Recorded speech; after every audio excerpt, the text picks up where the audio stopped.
Olá, pessoal. Estamos aqui para mais uma aula. Vamos continuar falando sobre rotações. E, bom, vocês com certeza viram lá na Física 1 que, digamos, a soma das forças que atuam numa partícula é que são responsáveis, estão associadas à aceleração que essa partícula vai ter. E o que eu quero discutir na aula de hoje qual é a grandeza física que vai estar associada à aceleração angular de um corpo rígido, de maneira análoga ao que ocorre com a soma das forças lá na Física 1. E, bom, já para adiantar, essa grandeza a gente vai dar o nome de torque. E o que eu vou fazer aqui vai ser, primeiro eu vou definir essa grandeza, mas antes eu vou dar uma motivação por que eu vou definir da forma que eu vou definir, e depois eu vou realmente mostrar essa relação com a aceleração angular. Agora, antes de fazer isso, eu queria só chamar a atenção de um fato. Vocês, digamos, possivelmente já devem ter reparado que as portas, em geral, a maçaneta das portas, em geral, está sempre na extremidade oposta a onde estão as dobradiças, onde há o eixo de rotação das portas. Mas vocês já pensaram por que isso ocorre? Quer dizer, por que você não tem, não sei, portas com a maçaneta exatamente no meio da porta, né? Seria mais simétrico, por que não? Ou então, por que não tem maçanetas que estão do mesmo lado onde estão as dobradiças, né? Se tem numa extremidade, por que não tem na outra extremidade? Por que isso ocorre? Por que, em geral, as maçanetas estão sempre na extremidade oposta, o mais longe possível das dobradiças e, consequentemente, o eixo de rotação? Bom, quem falou que é porque dessa maneira fica mais fácil você abrir ou fechar a porta, realmente acertou, né? E o que significa abrir e fechar a porta? Quer dizer, digamos que inicialmente a porta está parada e quando você abre a porta, você produz uma variação da velocidade angular. Quando você abre a porta, e a variação da velocidade angular nada mais é do que a aceleração. Então, em outras palavras, o fato da maçaneta estar o mais longe da porta, quer dizer, você aplica uma força, o mais longe das dobradiças, né? Você aplica uma força o mais longe das dobradiças, isso faz com que seja mais fácil você produzir uma aceleração angular na porta, né? Então, vamos ver agora um outro exemplo, que é esse que está aqui na tela. Então, imagina que eu tenho aqui, isso aqui seria uma haste, esse pontinho aqui é o eixo, por onde passa o eixo de rotação. O eixo de rotação é perpendicular a essa superfície, né? Então, essa haste pode ficar girando em torno desse eixo. E eu, a princípio, suponha que eu possa aplicar uma força, sempre com o mesmo módulo, F, mas imagina que eu aplique essa mesma força nessas seis diferentes posições. Com o mesmo módulo, mas podendo ter direção e sentido diferente.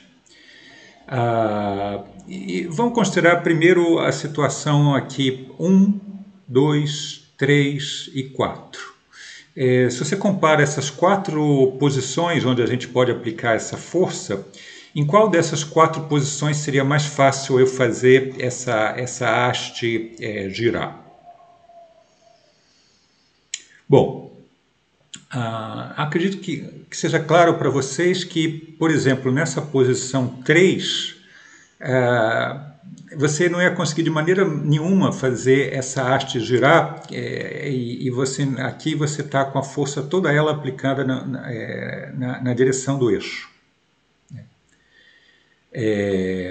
E dessas 4 posições, a posição que seria mais fácil eu fazer essa haste começar a girar, supondo que inicialmente ela está parada, seria a posição 1. Né? Você poderia fazer girar ou na posição 2 ou na 4, mas na posição 1, se você aplica a mesma força, ela vai girar mais rápido. Né? Vai ter uma variação maior de velocidade, né? Ou seja, vai ter uma maior aceleração.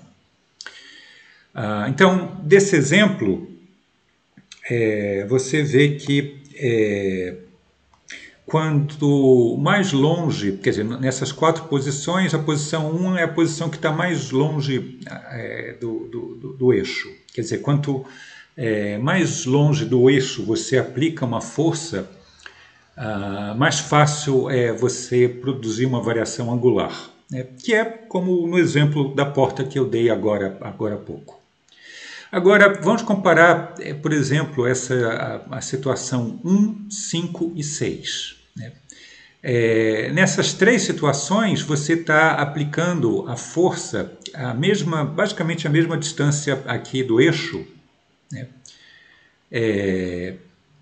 E nessa situação, o que vocês acham? Qual que seria a posição que seria mais fácil eu fazer, produzir uma variação angular nessa haste? Bom, acredito eu que vocês devam ter dito a posição 1. Né? Normalmente a posição 1 seria a posição que seria mais fácil. Bom, nessas 3 posições, apesar de... Quer dizer, elas estão exatamente à mesma distância do eixo, né? Mas vocês veem que tem uma diferença, né? Se vocês, digamos, aplicam aqui nessa posição 6, mesmo estando bem longe do eixo, você não vai conseguir fazer girar... essa porta, quer dizer, essa haste não vai ter nenhuma variação angular, né? Na posição 5 você conseguiria girar, mas na posição 1 é a posição que você consegue produzir uma variação maior. Né? E qual é a diferença dessas 3 posições, já que elas estão à mesma distância do eixo? A diferença é que aqui na posição 6 a força está toda ela na mesma direção desse vetor R, o vetor que vai aqui do eixo até onde a força está aplicada. Tá? Então, essa é a definição desse vetor R. Você vê que esse vetor força está todo ele na mesma direção do R. Na posição 5, que seria a situação intermediária, você tem uma parte da força, uma componente da força na direção perpendicular a R. Você tem uma componente na direção paralela e uma parte dessa força você pode decompor na direção perpendicular a R. E a posição 1 é a posição em que tem toda a força está na direção perpendicular a R. Quer dizer, você tem a maior componente da força, comparando as 3 situações, né? A maior componente da força na direção perpendicular a R. Então, desse exemplo, você vê que as quantidades que são importantes para fazer com que seja mais fácil eu produzir uma aceleração angular que você aplica a força a maior distância do eixo e que você tenha digamos, a componente perpendicular a R também. Quanto maior essa componente, mais fácil é eu produzir uma aceleração angular, né?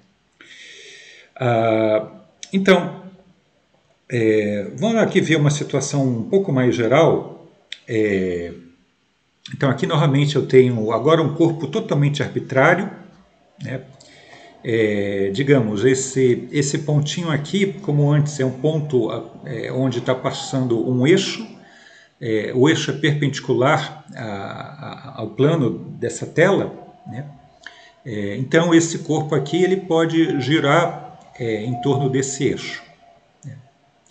E digamos que eu aplique uma força F, como está nesse desenho, e essa força F, eu chamo esse vetor R o vetor que sai aqui do eixo até aonde está sendo aplicada essa força F. Né? Como eu falei, eu quero definir uma grandeza que seria análoga à força que esteja relacionada à aceleração angular. Então, digamos que eu defini, como está nesse desenho, essa direção aqui, que é a mesma direção do vetor R, essa direção que eu chamei R chapéu seria a direção que eu vou chamar da direção radial, e digamos que a direção perpendicular ao vetor R eu vou chamar da direção T.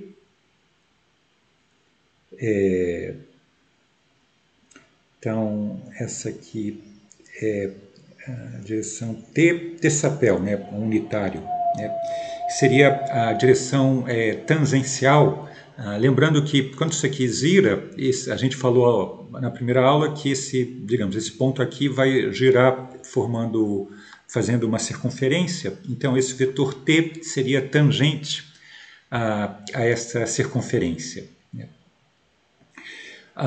E eu defini esse φ como sendo o ângulo entre esse vetor R e o vetor T. Daqui a pouco eu falo um pouco mais sobre isso. Então, pelo exemplo que a gente falou agora, essa tendência de fazer o ômega variar, ela vai depender de duas coisas. Primeiro, da distância do ponto onde você está aplicando a força até onde está o eixo. E essa distância, você pode escrever ela como sendo o módulo desse vetor R. Tá? Então, quanto maior o módulo desse vetor R, mais fácil é eu fazer esse objeto, produzir uma variação do ômega, produzir uma aceleração angular. A segunda propriedade que é importante para fazer um objeto, para produzir uma aceleração angular, é a componente desse vetor força que é perpendicular a esse vetor R. Né? Então, aqui nesse desenho, a gente teria, eu posso, digamos, fazer uma projeção, deixa eu colocar aqui em outra cor. Então, isso aqui, isso que eu estou colocando em vermelho, que seria a componente transversal, ou tangencial, desculpa, a componente tangencial da força, e é essa componente perpendicular a R que também é importante para fazer esse corpo girar. E você vê que essa componente, o comprimento dessa componente é exatamente igual a essa linha que eu estou escrevendo aqui. E desse desenho aqui, você vê que o módulo dessa componente tangencial da força, quanto que vale? Então, por Pitágoras, esse módulo aqui seria o módulo da força multiplicado pelo seno desse ângulo φ.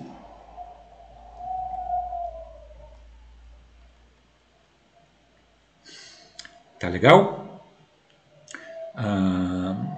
E o que é esse ângulo φ? Como eu falei agora há pouco, esse ângulo φ, eu tenho esses dois vetores, o vetor R e o vetor F.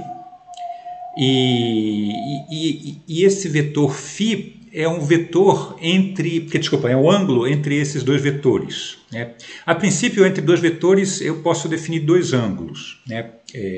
Eu poderia falar que eu tenho esse ângulo aqui, φ, e esse outro ângulo. Né? O φ é o menor dos dois ângulos entre... digamos, eu poderia, talvez, uma outra maneira de falar, deixa eu desenhar aqui uma reta digamos, passando pelo vetor R.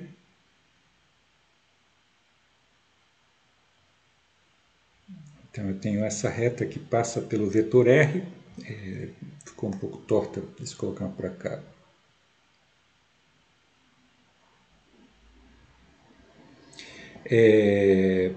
E eu posso definir aqui essa outra reta que passa pelo vetor F.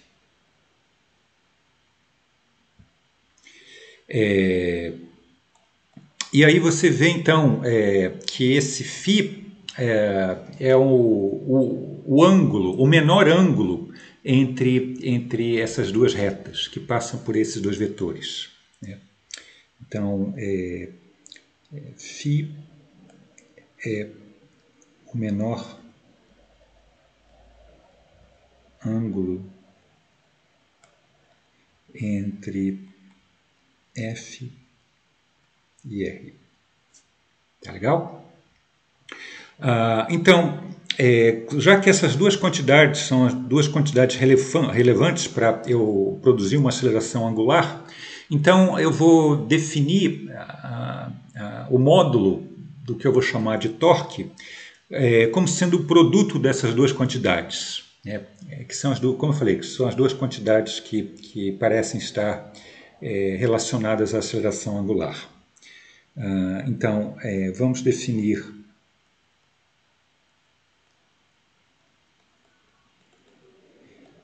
o módulo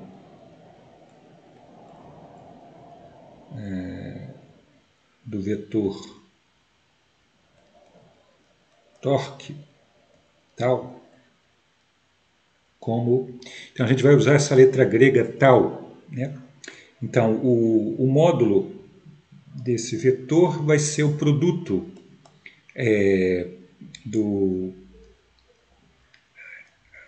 módulo de R e do módulo desse f de t, dessa componente tangencial, né? Eu tenho que pegar aqui o módulo do f de t porque, porque eu tô, do outro lado eu tenho um módulo que sempre é positivo, módulo de tal, né?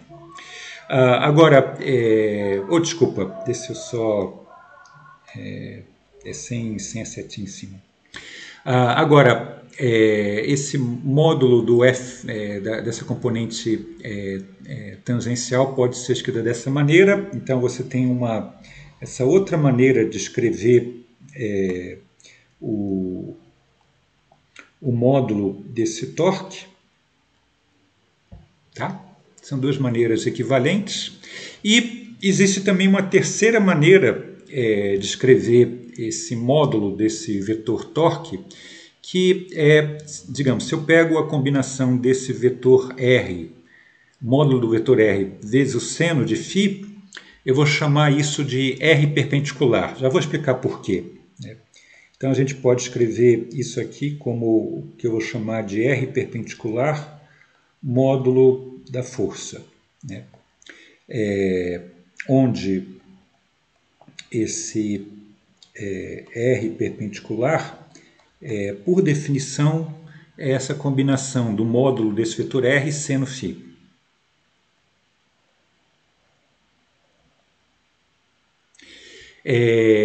Eu já vou mostrar geometricamente o que significa isso, mas digamos, essa quantidade aqui, esse R perpendicular, ele em geral é chamado de braço de alavanca, né?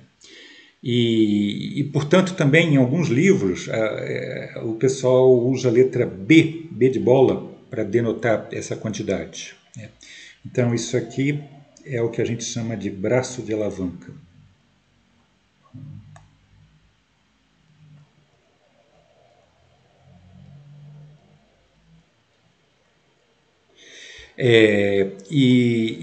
Geometricamente, o que significa esse braço de alavanca?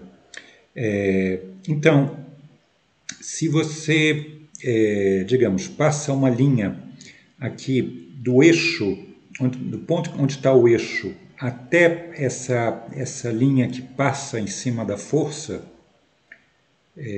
uma linha ali perpendicular, você vê, e além disso, se você percebe que, digamos, se esse ângulo aqui é φ, esse outro ângulo aqui também é φ. Né? Porque eu tenho essas duas linhas que se cruzam, né? Então, se esse ângulo aqui de cima é φ, aqui também é φ, e você pode ver aqui desse triângulo que o que significa geometricamente esse R perpendicular? Ele é o módulo de R, quer dizer, o comprimento desse vetor, desse lado aqui desse triângulo, multiplicado pelo seno de φ. Então, o módulo de R seno desse ângulo φ dá isso aqui. Isso aqui que é essa linha em verde, que é o comprimento dessa linha, que é o R perpendicular.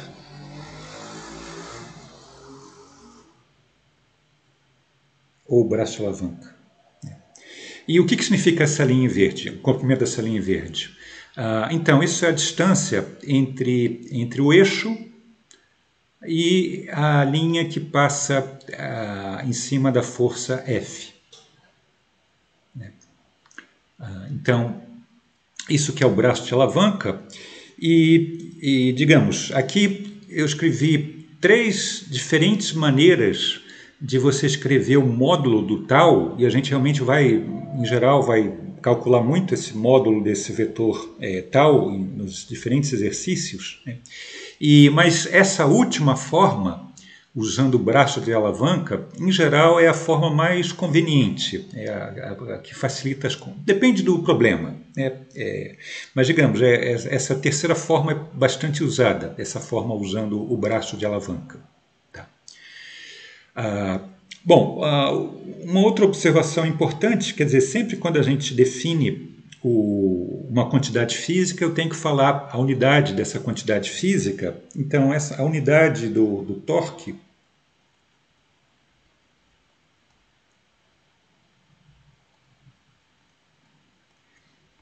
é o quê? Então, eu tenho o torque é o produto da força pela distância. Então, a unidade dela vai ter que ser Newton vezes metro, se a gente usa metro para distância, né, e Newton para força. Então, é Newton produto metro. Essa aqui é a unidade. Bom, então, isso aqui, como eu falei, eu estou simplesmente dando uma motivação para essa minha definição.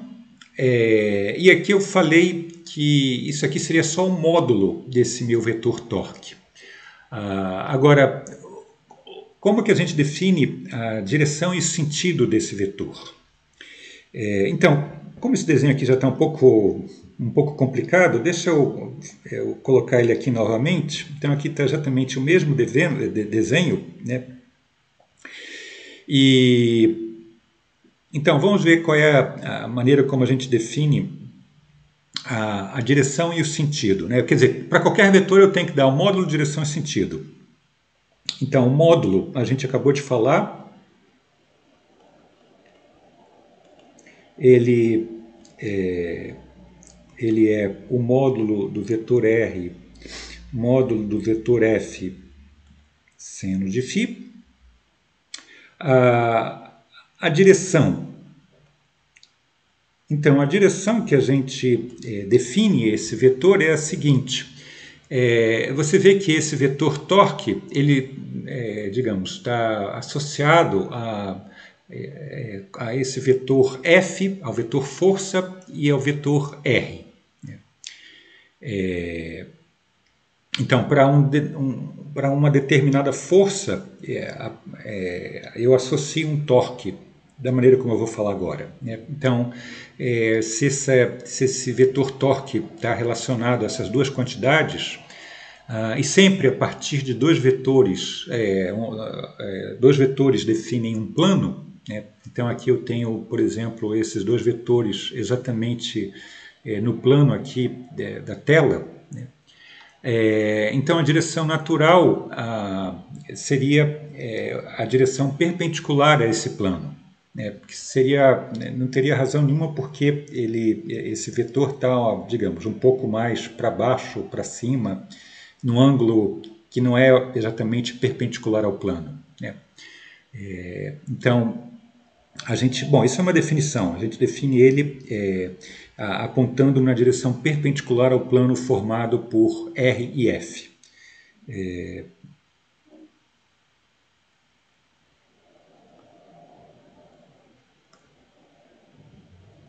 Direção perpendicular ao plano formado por R, aos vetores R e F. E qual é o sentido? Quer dizer, porque a princípio esse vetor então estaria perpendicular a esse plano, mas ele poderia ou estar saindo do plano ou entrando no plano. Então, como a gente define o sentido? Bom, aqui mais uma vez seria uma definição. Então, a definição que a gente usa é a seguinte: se eu tenho uma força que está atuando num corpo rígido, como nesse desenho, e essa força ela faz com que esse objeto tenha tendência de girar no sentido anti-horário, o vetor torque associado a essa força, por definição, nesse caso, vai estar saindo do plano, e se ele tem a tendência de rodar no sentido, fazer ele variar a velocidade no sentido horário, a gente define o vetor torque entrando no plano. Então aqui, por exemplo, uma força aplicada dessa maneira, acredito eu que vocês devem ter a intuição de que essa força sim tem a tendência de fazer isso aqui ter uma aceleração nesse sentido que eu estou indicando, que é o sentido anti-horário, né? Então, quando eu tenho a força apontando dessa maneira, o vetor torque ele estaria saindo desse plano. E se eu tivesse uma força, digamos, apontando para cá, como eu estou indicando no mouse, esse objeto teria a tendência de girar dessa maneira, que é o sentido horário, e nessa situação o vetor torque estaria entrando no plano. Bom, eu estou falando que essa força teria a tendência de fazer uma variação da velocidade angular no sentido anti-horário ou horário. Eu falo isso porque, a princípio, poderia ter uma outra força. Além dessa aqui, poderia ter uma força, não sei, apontando para cá, que impediria isso aqui de girar, né? Por isso que eu falo que ele tem a tendência de fazer aquele objeto girar, mas se esse objeto vai ou não girar depende se você tem outras forças, né? Você define um torque para uma determinada força, né? Mas você pode ter outra força que produz outro torque, né? Associada a essa outra força, um outro torque. Então, o sentido se eu tenho se F tem a tendência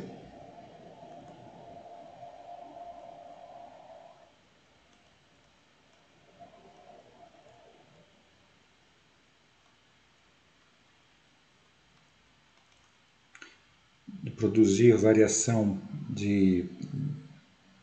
Bom, produzir direto, vamos falar alfa, né? A variação de velocidade angular é nada mais é do que o alfa. No sentido anti-horário,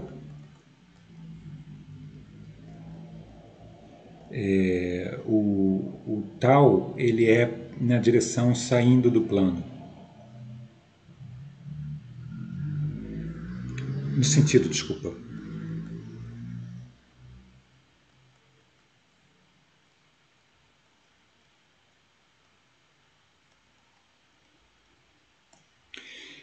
Bom, vice-versa. Se for no sentido horário, seria entrando no plano. Tá? Agora, existe uma maneira compacta de você condensar toda essa informação numa única equação. Mas antes de falar isso, deixa eu só relembrar para vocês a definição do produto vetorial. Possivelmente vocês já viram, mas, digamos, só para fixar a notação. Então, o que é o produto vetorial? Bom, você tem um produto escalar, que é uma operação que a partir de dois vetores você associa um escalar, isso é o produto escalar, né? E o produto vetorial é uma operação que a partir de dois vetores A, B, ele me associa um terceiro vetor, que eu vou chamar de C.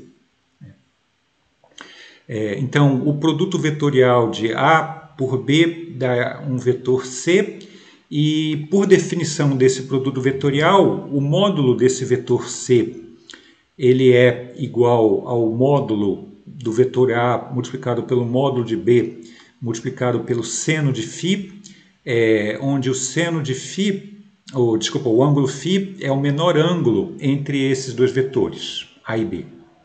Tá? E qual é a direção e o sentido desse vetor C? A direção ela é tal que é perpendicular ao plano formado por esses dois vetores, A e B. E o sentido é segundo a regra da mão direita. O que é a regra da mão direita? Então, a regra da mão direita, você faz o seguinte, você tem, nesse produto é importante a ordem dos vetores, né? Então, o vetor A é o primeiro vetor e o vetor B é o segundo. Então, por definição, digamos que o teu vetor A ele aponta dessa forma daqui e o vetor B aponta como eu desenhei aqui.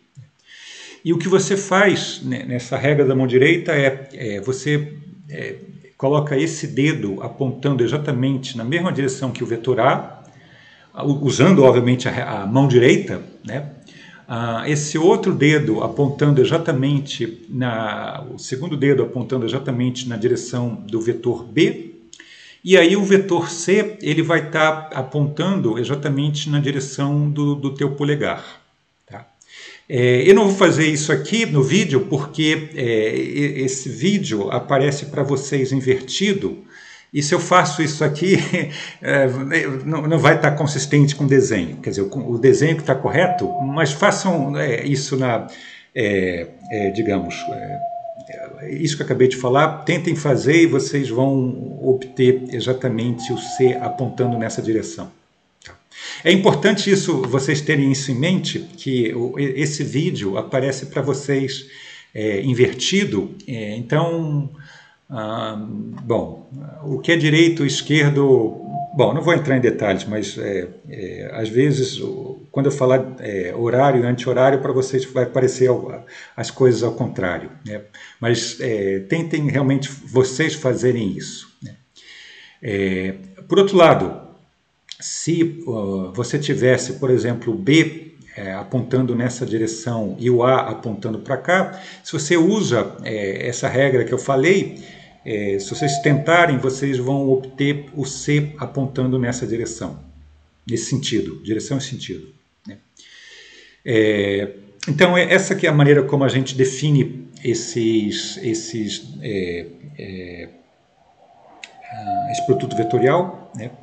E a partir dessa definição, possivelmente é claro para vocês que a gente pode reescrever toda essa minha definição que eu falei aqui do vetor torque, que ele tem esse módulo, essa direção e esse sentido, tudo isso é consistente com eu falar que, eu escrever que o meu vetor torque ele é o produto vetorial de R por F. Porque, pela definição do produto vetorial, esse vetor torque teria um módulo, como eu defini, ele estaria na direção perpendicular a esses dois vetores, e vocês podem verificar aqui, digamos, por exemplo, nesse exemplo aqui, Eu tenho o vetor R está apontando nessa direção, o vetor F está apontando naquela outra direção, e usando aquele produto vetorial, o vetor torque estaria saindo do plano, e isso é consistente com o que eu falei que, nesse caso aqui, esse objeto gira no sentido anti-horário, e no sentido anti-horário o vetor tem que sair do plano, né? O vetor torque, né? Então, toda essa minha definição ela pode ser escrita dessa maneira mais compacta, que o vetor torque é o produto vetorial do vetor R pelo vetor F, onde o vetor R é o vetor que vai do eixo até onde a força está sendo aplicada. Ok? Bom, agora, digamos, tudo isso foi uma motivação, é uma definição, né? Eu dei a motivação para essa definição, e agora eu tenho que realmente mostrar se essa quantidade, se ela é de fato proporcional a alfa, a aceleração angular, né? Ela, não sei, ela poderia ser proporcional a alfa quadrado ou raiz quadrada de alfa. Então, vamos mostrar que realmente esse torque ele é proporcional a alfa, da mesma maneira que a soma das forças é proporcional à aceleração de uma partícula, né? E vamos ver qual é a quantidade que aparece como uma constante de proporcionalidade, que seria o análogo da força, da massa, né? Então, para fazer isso, eu vou fazer o seguinte. Digamos, eu tenho aqui tudo isso que eu vou falar, então é importante ter isso em mente. Eu vou mostrar essa relação entre o torque e a aceleração angular em corpos rígidos, né? Um corpo rígido que a gente viu lá na primeira aula, que eu posso associar um corpo, ele pode estar girando com uma determinada velocidade angular e com uma aceleração angular. Então, tudo isso aqui que eu vou fazer vai ser para um corpo rígido. Na próxima aula, a gente vai estender essa definição do torque para situações mais gerais, mas por enquanto a gente vai só nos concentrar na situação de corpos rígidos. Então, o corpo rígido ele é composto de várias partículas, né? Então, digamos que eu tenho aqui uma partícula que eu chamei de I, e digamos que eu tenho esse Fi, ele é o somatório de todas as forças que atuam nessa partícula, né? E aqui inclui tanto as forças internas, né? Quer dizer, a força que outras partículas aqui do corpo rígido fazem nessa partícula I, para manter o corpo rígido, né?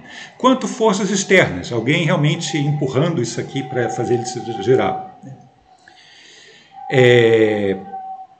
Bom, e esse corpo rígido aqui, ele vai estar girando em torno desse eixo, esse eixo aqui em vermelho, que é o eixo de rotação, né? Então ele vai estar girando num plano perpendicular a esse eixo. Se ele está girando num plano perpendicular a esse eixo, isso implica que a soma dessas forças que atuam nesse pontinho I, ela tem que estar justamente nesse plano perpendicular à direção do eixo, né? Porque se eu tivesse esse somatório de todas as forças atuando nesse pontinho, uma componente na direção do eixo, digamos que essa direção, como está aqui no desenho, essa direção é a direção que eu vou chamar de Z-sapel, né? Se eu tivesse componente nessa direção Z, do somatório das forças que atuam aqui, pela segunda lei de Newton, esse pontinho teria uma aceleração, digamos, para cima ou para baixo, né? Isso é contrário à minha hipótese de que esse corpo está girando nesse plano perpendicular a esse eixo. Ele não tem nenhuma aceleração para cima ou para baixo, né? Então, esse vetor força, ele está justamente no plano perpendicular ao eixo, né? E como eu falei, bom, esse pontinho I é um pontinho aqui qualquer desse objeto, né? E eu chamo esse vetor R do vetor, como antes, o vetor que vai do eixo até o ponto I. Essa direção R chapéu é a direção radial, que é no mesmo sentido do vetor R, e a direção T é a direção T chapéu, né, é a direção tangencial. E bom, como antes, a gente define aqui essa direção entre o vetor F e o vetor, o ângulo entre o vetor F e o vetor R a gente chama de φ. Bom, então, eu tenho, como eu falei, esse Fi, eu não escrevi explícito, mas isso é o somatório de todas as forças que atuam naquela partícula. Como é o somatório de todas as forças que atuam naquela partícula, eu posso usar então a segunda lei de Newton. Então, pela segunda lei de Newton,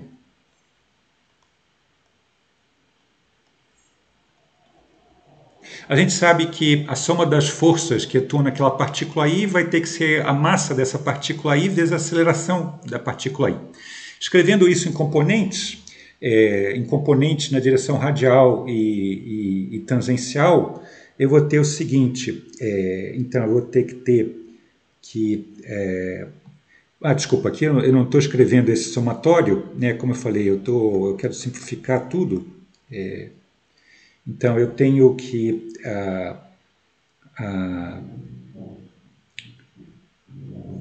a componente radial dessa soma dessas forças que atuam na partícula I tem que ser a massa dessa partícula I vezes a componente radial dessa... então, deixa eu colocar um I aqui, a componente radial da aceleração dessa partícula I. E para a componente tangencial, a gente tem que... Bom, a componente tangencial da força que está atuando, do somatório da força que está atuando nessa partícula, é a massa dessa partícula vezes a componente tangencial da aceleração dessa partícula aí. Bom, isso é a segunda lei de Newton aplicada a essa partícula. Agora, a gente viu como essa partícula ela pertence, ela compõe esse corpo rígido. A gente viu que eu consigo relacionar essa componente tangencial dessa partícula com a aceleração angular do corpo rígido, né? E a relação que a gente teve, que a gente viu na primeira aula, era essa daqui. Então, botando nessa expressão, a gente vai poder reescrever essa expressão dessa maneira, onde esse RI é o módulo desse vetor. Tá? Eu não colocando aqui a seta em cima, isso significa um módulo.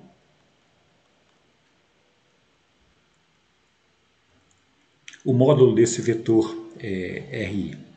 Tá legal? Agora, a gente viu que a gente sempre, a partir de uma força que está atuando lá num objeto, a partir dessa força, eu posso definir um torque associado a essa força, né? Então, o torque que vai estar associado a essa força Fi, que está atuando nessa partícula, como é que ele vai ser? Então, o torque associado a essa soma das forças que atuam na partícula I, ele possui, como a gente viu, o módulo dele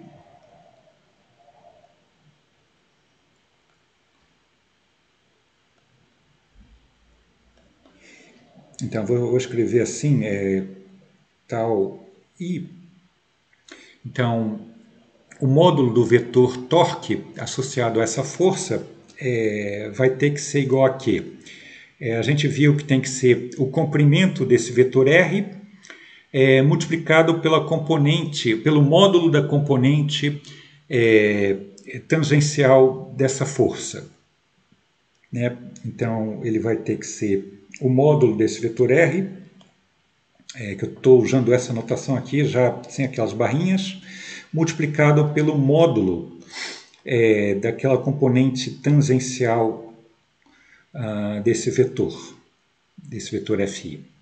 Esse é o módulo do torque. E qual é a direção e o sentido? Então, a direção, a gente falou, eu tenho esses dois vetores, o vetor R e o vetor F, eles estão nesse plano onde tem aqui esses vetores unitários R sapel e T sapel. E a gente falou que o vetor torque tem que estar perpendicular a esse plano, ou seja, esse vetor torque ele vai estar todo ele na direção Z, que é a mesma direção do eixo. Então ele está na direção do eixo. E, além disso, ele vai estar apontando para cima, se essa força tiver tendo a tendência de fazer isso aqui girar no sentido anti-horário, e vai estar apontando para baixo se essa força está com a tendência de girar esse objeto para baixo, no sentido horário, desculpa. Então, se eu tiver exatamente como está aqui nesse desenho, acho que para vocês deve ser claro que a força dessa maneira faz esse objeto girar no sentido anti-horário, como eu estou indicando aqui com o mouse, que é o sentido positivo. Então, quando a força está como nesse desenho, ele vai girar no sentido anti-horário, que é o sentido positivo do Z. E se a força tivesse, digamos, para cá, como eu estou apontando com o mouse, ele faria esse objeto girar no sentido horário, como eu estou apontando com o mouse, e aí o torque ia apontar para baixo, teria uma componente na direção negativa. Agora, quando eu estou numa situação como essa, que eu rodo no sentido anti-horário, esse F, a componente tangencial dele é positiva. Então, quando eu tenho uma componente tangencial do F positiva, o vetor torque tem uma componente do Z positiva. E se esse vetor F estivesse apontando para cá, ele teria uma componente com relação ao T que seria negativa. Se eu tivesse o meu F apontando para cá, se eu projetasse na direção do T, ele teria uma componente negativa, e eu falei que nessa situação o torque apontaria para baixo, ou seja, teria uma componente, o torque teria a componente Z negativa. Então eu posso escrever tudo isso da seguinte maneira. Então, o torque tem esse módulo e só possui...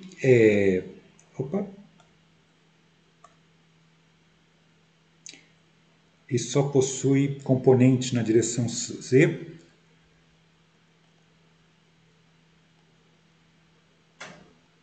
Componente não nula na direção Z,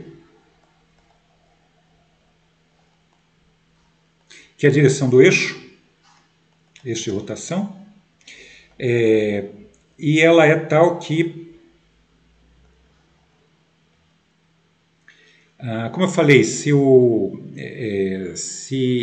essa componente aqui for positiva, a componente do torque vai ser positiva, e se isso aqui for negativo, a componente do torque vai ser negativa. Então eu posso escrever essa componente do torque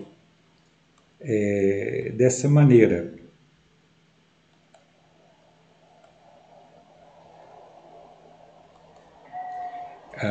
Porque aí ele vai ter, o módulo disso aqui vai ser consistente com o que eu escrevi, e a gente vai ter que o tal Z é positivo quando isso aqui é positivo, e o tal Z é negativo quando a componente tangencial da força é negativa.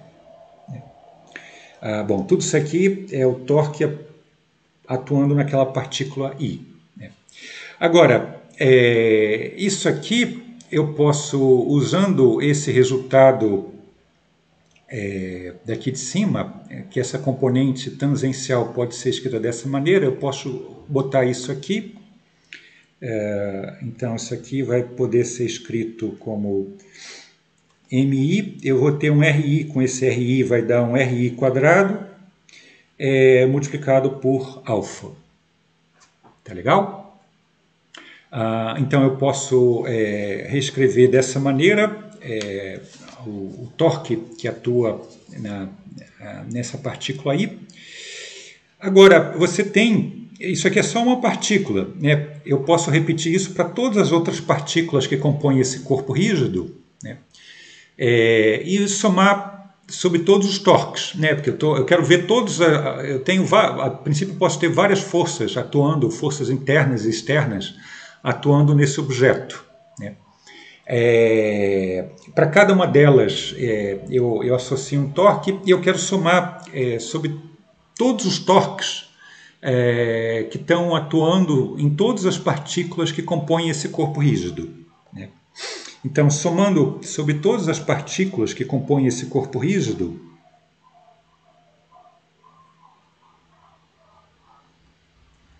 somando os torques de todas as partículas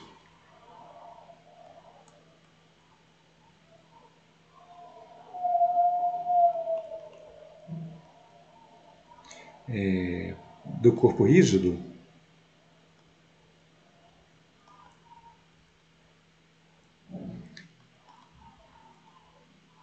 teremos...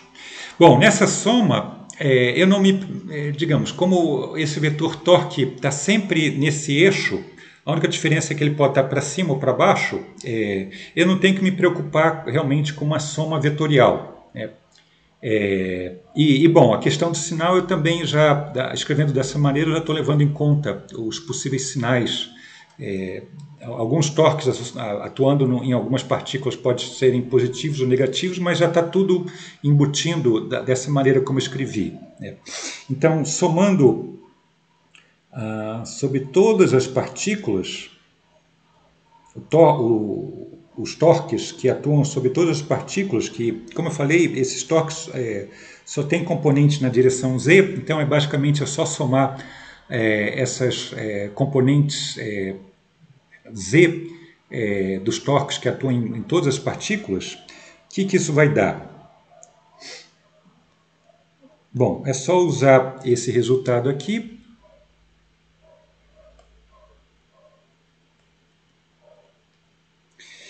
E tudo bem, cada partícula pode ter uma massa MI diferente, cada partícula pode estar a uma distância do eixo diferente, né? Então esse MI e RI dependem da partícula, mas a gente viu que o alfa, ele para um corpo rígido, ele é igual para todas as partículas que compõem o corpo rígido, né? Então aqui eu tenho uma soma de vários termos, mas esse alfa é comum de todos os termos, então eu posso colocar esse alfa em evidência.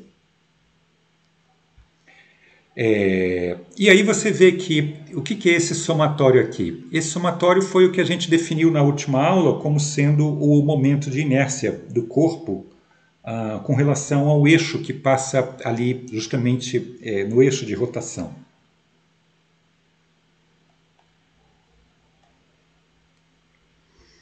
Tá legal? Então a gente pega essa relação bastante simples, né?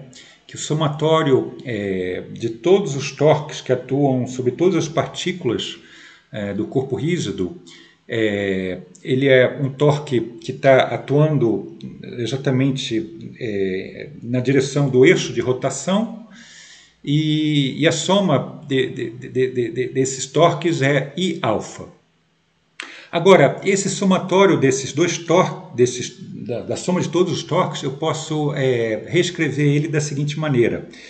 Como eu falei aqui, essa força Fi é a soma de todas as forças internas e externas que atuam nessa partícula. E, a princípio, a gente poderia, para cada uma dessas forças internas e externas, a gente poderia associar um torque, né? Quer dizer, esse somatório aqui, para cada partícula eu poderia decompor na parte dos torques associados às forças internas e às forças internas.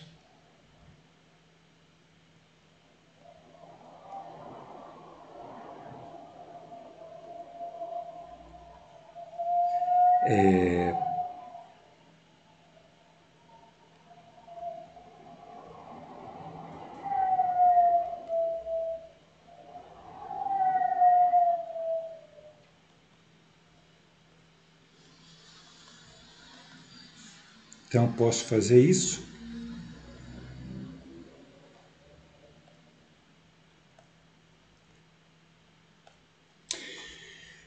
E, digamos, se você lembrar lá do argumento, quando você tem um sistema de partículas, possivelmente vocês viram isso lá na Física 1, quando você tem um sistema de várias partículas, você tem as forças internas do sistema, que uma partícula I faz numa partícula J do sistema, e tem as forças externas. Agora, as forças internas, devido à lei da ação e reação, elas aparecem aos pares, sempre aparecem aos pares com o mesmo módulo, direção e sentidos contrários. E aí, quando a gente soma sobre todas as forças internas e externas, devido ao fato dessas forças internas aparecerem aos pares e com o mesmo módulo, direção e sentidos opostos, no somatório todas as forças internas se cancelam e só sobrevivem as forças externas. Aqui vai acontecer a mesma coisa, quer dizer, eu vou ter, para cada força eu tenho um torque associado, esses torques vão aparecer os pares, e eles vão ter, devido à lei da ação, os torques internos, né, associados às forças internas, devido à lei da ação e reação, eles vão ter mesmo módulo, direção e sentidos opostos. Então, esses torques aqui vão se cancelar, né? Próxima aula, eu estou com tempo um pouco curto aqui. A aula que vem eu vou mostrar isso em mais detalhe. Tá? Mas, digamos, a ideia é essa que eu acabei de falar, mas eu vou mostrar isso rigorosamente passo a passo, não se preocupem, tá legal? Mas, bom, a ideia é essa, e aí então eu posso jogar esse resultado aqui, e a gente vai ter então o seguinte, eu vou ter que a soma dos torques externos que atuam lá naquele corpo rígido vai ter que ser igual a I alfa.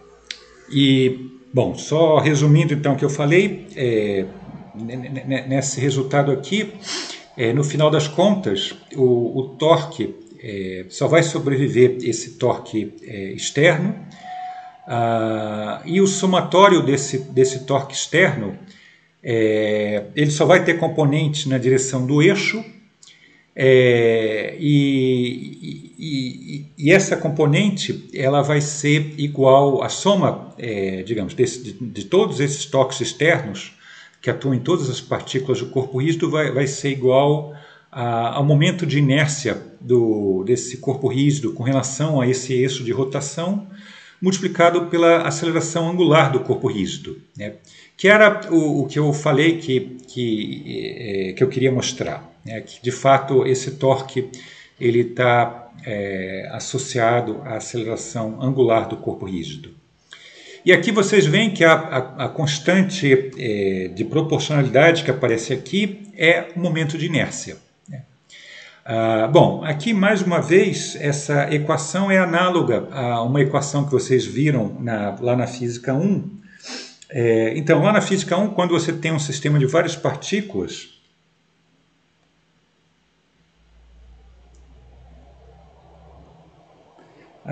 você tem lá que a soma das forças externas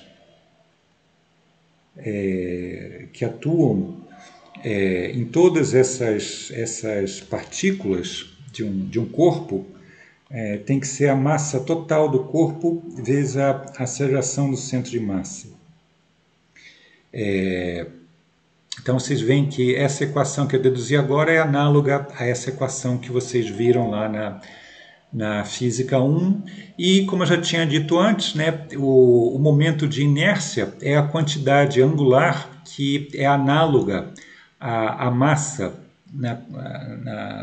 da Física 1. Né? E a gente vê aqui que o torque, que seria a quantidade angular análoga, que tem a função, digamos assim, análoga da força lá da Física 1. Tá legal? Bom, então esse era o resultado que eu queria mostrar. Vamos agora fazer um exercício para aplicar o que a gente aprendeu aqui. Né? Então, o exercício que eu quero fazer é um exercício lá do livro do Halliday Resnick Walker. Já está aqui, eu coloquei um resumo do que pede o enunciado. É o exercício 6, da lista que eu passei para vocês, né? Então, eu tenho uma polia, ela tem uma massa M maiúsculo de 2,5 kg. Essa polia aqui tem um raio de 0,2, um raio R maiúsculo. Então, isso aqui é o que eu chamo do R maiúsculo. E esse bloco daqui, ele tem uma massa M minúsculo de 1,2 kg. No enunciado fala que essa polia ela gira em torno aqui de um eixo, digamos, um parafuso, né? A gente pode desprezar o atrito. Se eu largo essa massa daqui, esse bloco, o que vai acontecer? Esse bloco vai começar a ser acelerado para baixo. Eu estou com... Isso aqui é uma corda, a corda está enrolada na superfície dessa... Como está no enunciado, né? A corda está enrolada na superfície dessa polia, e no enunciado fala que essa corda não desliza. Digamos, à medida que a corda vai desenrolando, ela desenrola e faz de tal maneira que faz a polia girar. Ela não desenrola deslizando na polia, né? Ela desenrola e faz com que a polia gire à medida que a corda vai desenrolando. Tá legal? E nesse problema ele pede para calcular qual é a aceleração que esse bloco aqui vai cair, qual é o alfa, a aceleração angular, essa polia aqui vai ter uma aceleração angular, e qual é o módulo da tensão dessa corda, né, a tensão da corda que está sustentando esse bloco. Então, para facilitar, eu já desenhei aqui um esquema. Então, esse pontinho aqui é justamente esse bloco, né, de massa M. Então, quais são as forças que estão atuando nesse bloco de massa M? Eu tenho a força peso que aponta no sentido para baixo. Eu tenho a força de tensão que está evitando desse bloco cair em queda livre, né? E essa força de tensão, ela é uma força que aponta para cima, né? E o módulo dela eu vou chamar de T, né? Eu vou usar esse sistema de coordenada, a direção tanto para o bloco quanto para essa polia. A direção X é a direção horizontal, o Y é a direção vertical e o Z é a direção perpendicular ao plano, saindo do plano. Agora, à medida que esse bloco aqui vai descendo, ele pulsa, quer dizer, a corda faz no bloco uma força T para cima, e aí, pela lei da ação e reação, o bloco faz uma força na corda no sentido para baixo, né? E essa força vai se propagando por toda a corda, sempre uma força T no sentido para baixo, até que a corda faça uma força aqui na superfície dessa polia, fazendo a polia girar, e essa força é justamente nesse sentido para baixo, né? E bom, aqui está a polia, como eu falei, com esse raio R maiúsculo. Então, para resolver esse problema, a gente vai ter que analisar separadamente o que acontece com o bloco e o que acontece com a polia, né? Então, primeiro, com o bloco,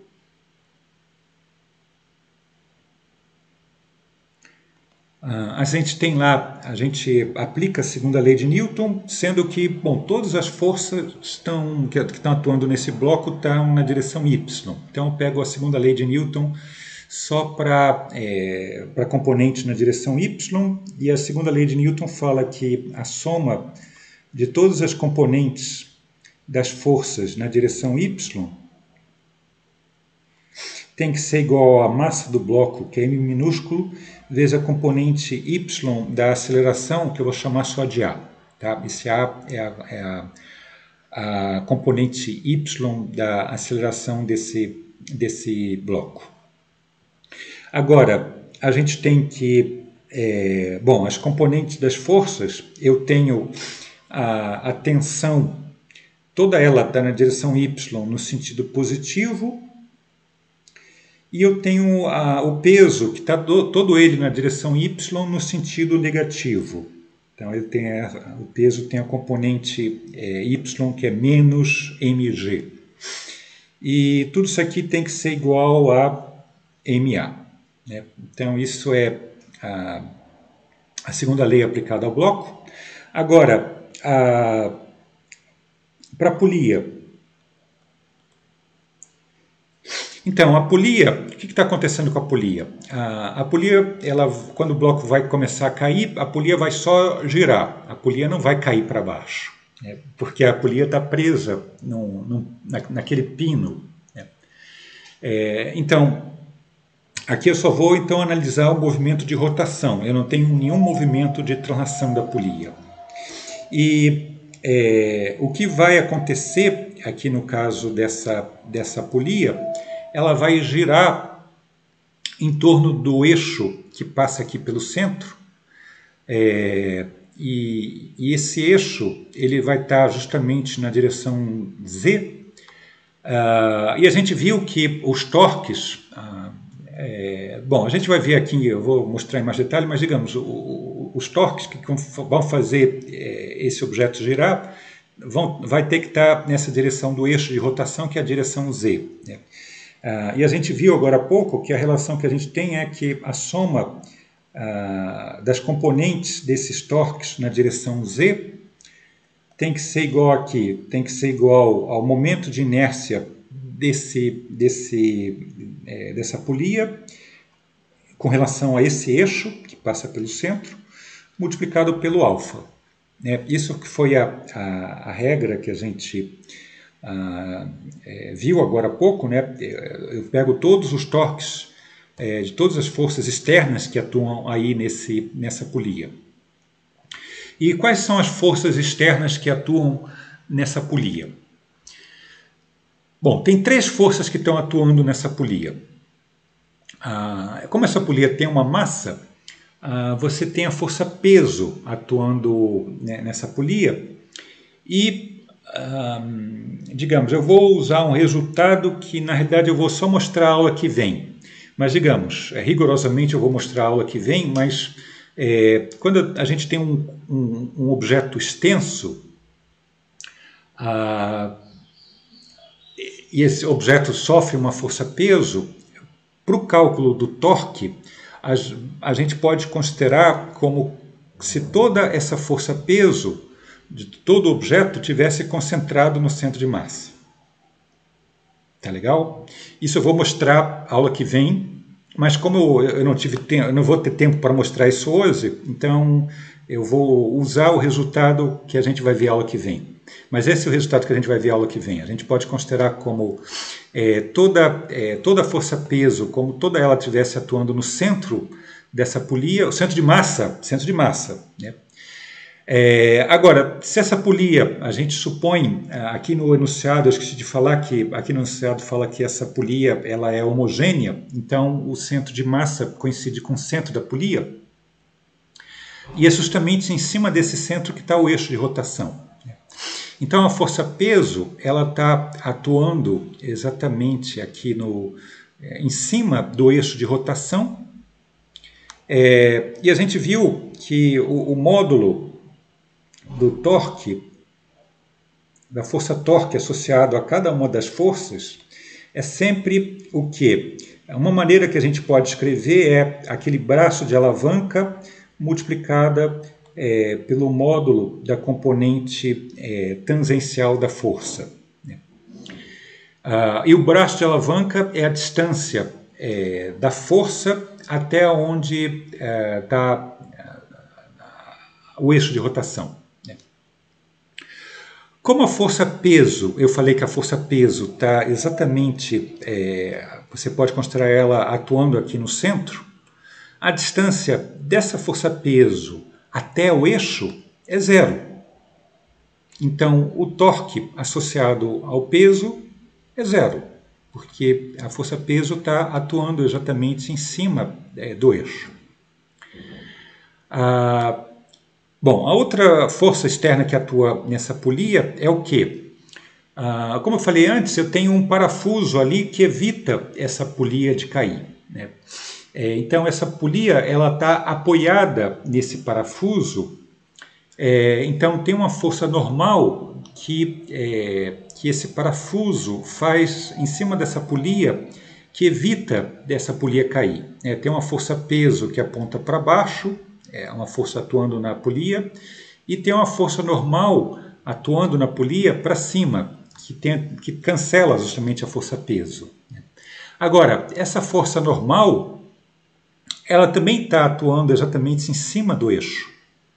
Então aqui, novamente, o braço de alavanca associada a essa força é zero, porque a distância dessa força até o eixo é zero.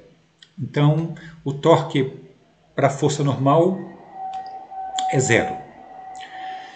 Finalmente, a terceira força externa que atua na polia é essa força de tensão. E essa força de tensão, qual é? Então, quero primeiro calcular o torque dessa força, o módulo do torque associado a essa força de tensão. Então, o módulo, eu vou colocar aqui um T maiúsculo, para falar que, como eu falei, para cada força eu associo um torque. A gente já viu que para o peso e para a normal é zero. Agora vamos ver para a força, aquela força T.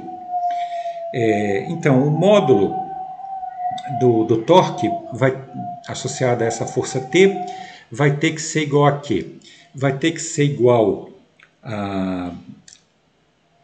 ao braço de alavanca. Então, a força T, ela atua aqui exatamente em cima da superfície da polia, como está aqui nesse desenho.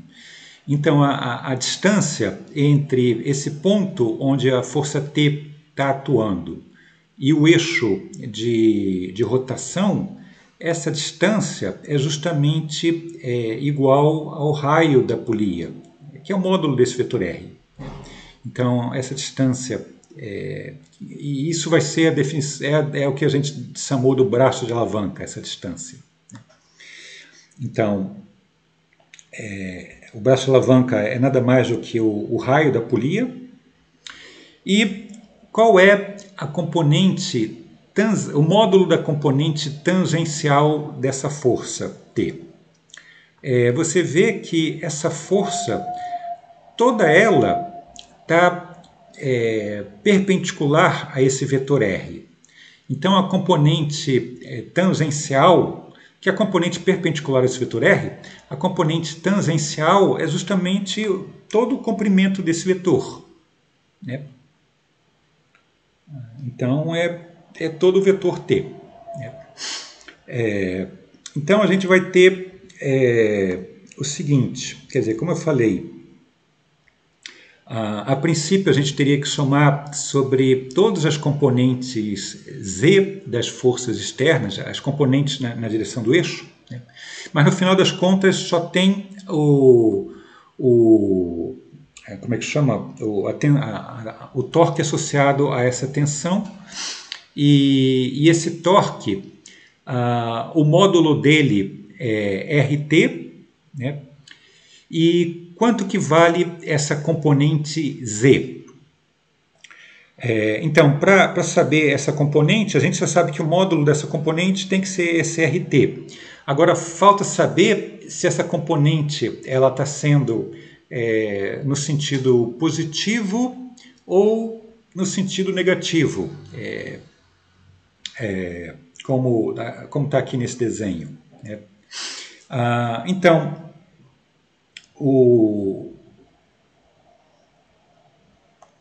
essa componente, você vê aqui nesse desenho que, digamos, se eu de repente está tudo parado, se de repente eu largo esse bloco vai cair, vai pulsar a corda, e aí a corda vai fazer com que isso aqui comece a girar dessa maneira como eu estou indicando com o mouse. E essa maneira daqui é justamente uma rotação no sentido horário, que é isso implica que o torque vai ter que estar entrando no plano. E se ele entra no plano, significa que essa componente é negativa, né? Uma outra maneira de ver isso, digamos, seria uma maneira mais rigorosa, seria usar aquela regra da mão direita, né? Você coloca, eu falei lá que o vetor torque, ele é escrito dessa maneira, desse produto vetorial, e para saber a direção e sentido desse vetor torque, eu uso a regra da mão direita, que é eu colocar esse dedo na direção do vetor R, usando a mão direita, né? Esse dedo na direção do vetor R, esse outro dedo na direção do vetor F, e o polegar vai dar a direção do vetor torque, né? Então, se você fizer isso, você vai ver que o vetor torque vai estar entrando no plano, né? As duas regras têm que ser consistentes, né? Então, o que a gente vai ter é que essa componente ela tem que ter esse módulo e ela tem que ser negativa, porque esse torque está entrando no plano.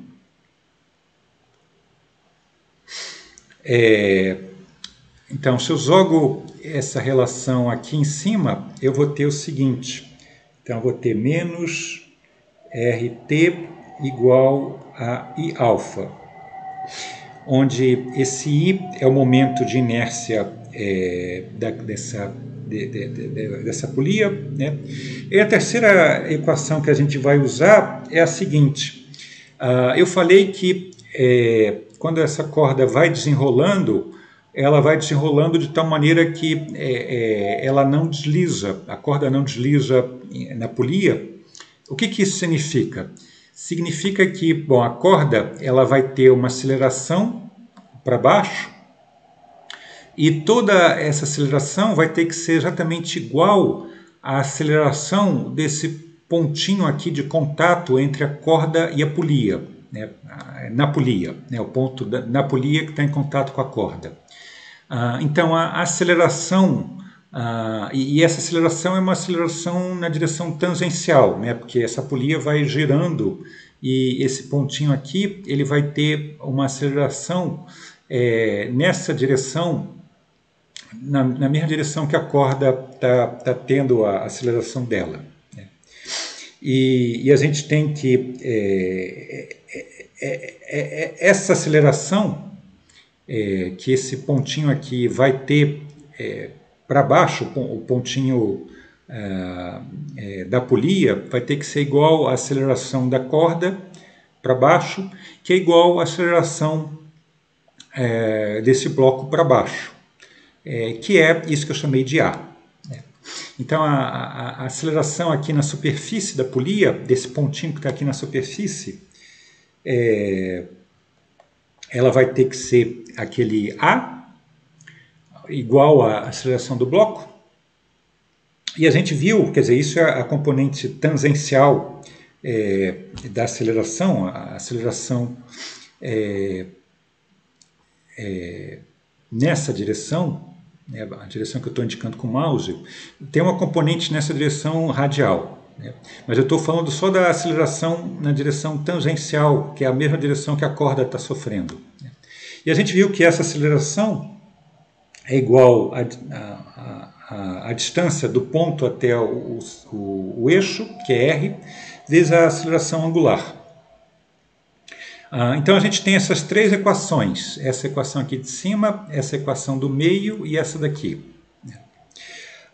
Então essa equação aqui do meio, bom, vamos juntar tudo isso, e eu sei também que o valor do I, ele deu que para o cilindro, ele vale mr² sobre 2.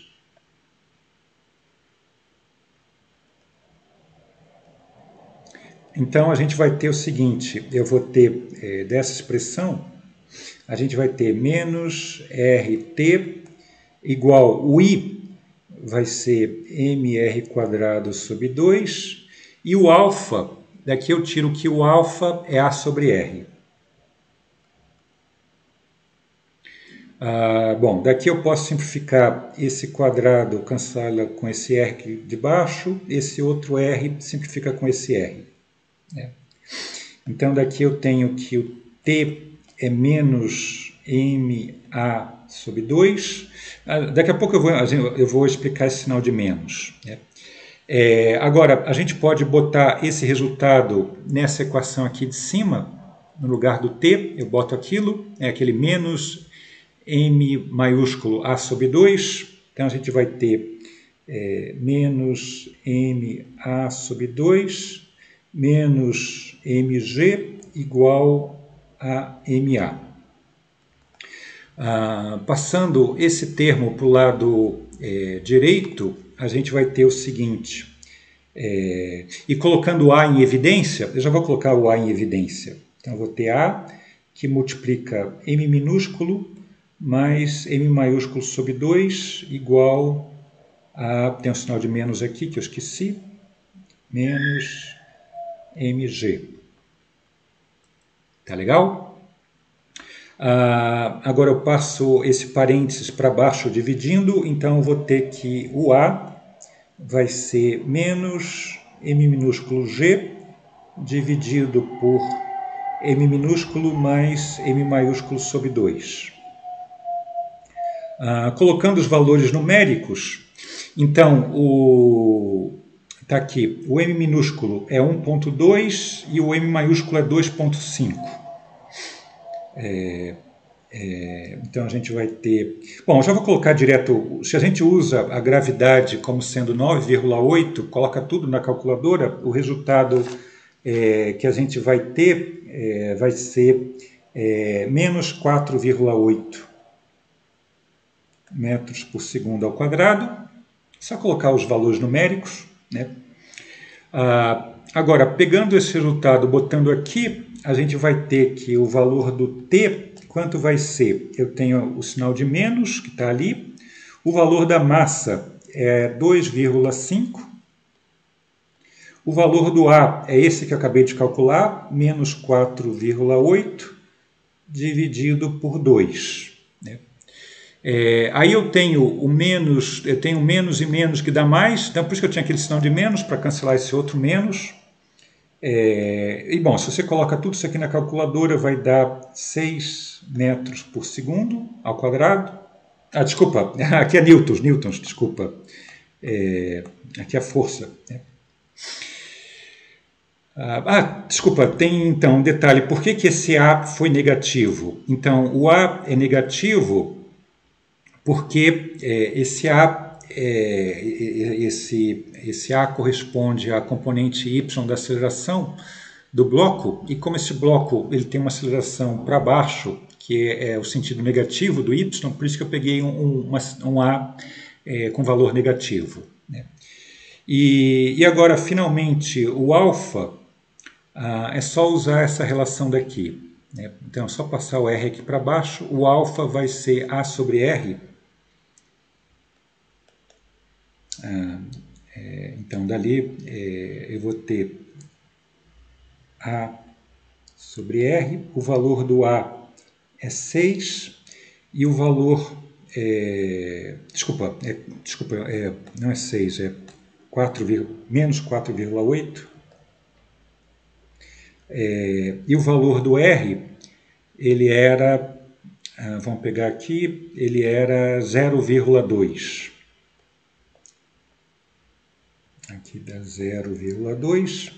Fazendo essa divisão aqui vai dar menos 24 radianos por segundo ao quadrado.